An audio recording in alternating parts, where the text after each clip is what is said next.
time of uncertainty like this, Don, how do you lead? So maybe even getting to a more pointed question. Let's say you, Don Berwick, are the executive. You're an executive at a North American healthcare system.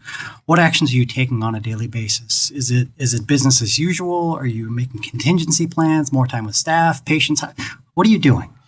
It's a very tough time, and I can't be a Pollyanna here. I think if Medicaid gets cut by $1 trillion, if the prevention funds go away, if more and more people are showing up at your door without healthcare coverage, you're going to be in trouble. And I must say, I hope and think that the providers of care around the nation need to speak up at this time politically and say, no, this isn't right. It's going to hurt people. It's going to hurt care. It's going to take a step back from care as a human right. So there is a political side to it.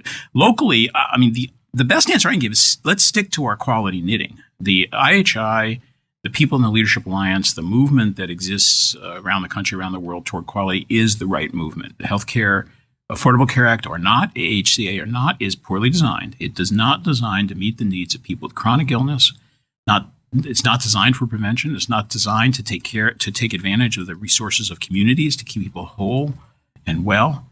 And the quality things you've been working on, smoother care, better transitions, more integrated care, less dependence on technology, more on community resources. All of those improvements have now become more important.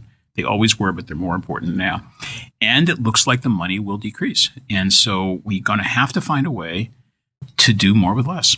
That is, of course, the job, even if you're not threatened by the AHCA. That is the job in American healthcare. We're at 18% of GDP. We should be at 15% of GDP. And we, the caregivers, are the ones that need to make that happen without harming a hair on anyone's head. And so look for the waste and get working on the waste. The Leadership Alliance had a remarkable project last year called Breaking the Rules for Better Care. We had 24 of the 42 organizations surveyed their own patients and staff and families for stupid rules. Where do we have rules that stand in your way? I don't remember the exact number, but I believe that the 24 participating organizations in 1 week surfaced 360 stupid rules. Sounds about right. Yeah. And this is now a paper in JAMA that got published a couple of weeks ago.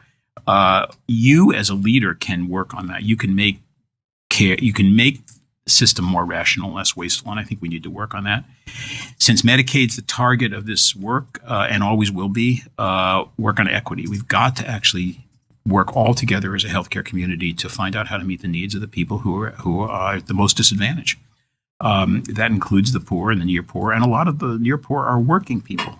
Most 80% of the people in Medicaid, I believe, are working or have a working member in their household.